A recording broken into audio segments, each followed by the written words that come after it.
Жители Уснеры были приятно удивлены, увидев на улицах поселка людей, занятых уборкой. Скопившийся за зиму мусор за один день не убрать, справиться можно только общими усилиями. Подробности у наших корреспондентов. Скооперировав силы, администрация поселка и управляющая компания приступили к наведению чистоты на улицах Уснеры.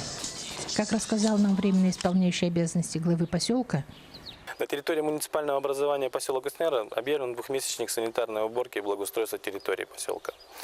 В настоящее время совместная бригада работников по благоустройству поселковой администрации и управляющей компании УЖК «Микония» проводит уборку территории собственными силами. с целью уборки мусора проводятся субботники и различные акции.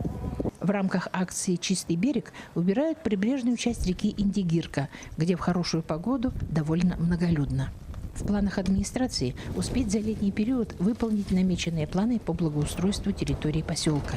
Хотелось бы так, чтобы наш поселок был намного чище, да, и если бы люди, каждый бы вышел возле своих домов, убрал бы свою территорию, да, и хотя бы раза два, в три, да, в сезон, и, летом хотя бы, да, было бы намного чище возле своих территорий и вообще в поселке.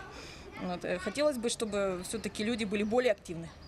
Хочется надеяться, что к наведению порядка и чистоты в родном поселке присоединятся общественные формирования и просто неравнодушные жители.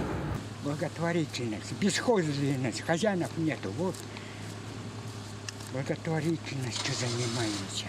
Светлана Поцелуева, Павел Комин, Артур Старостин, Уснера.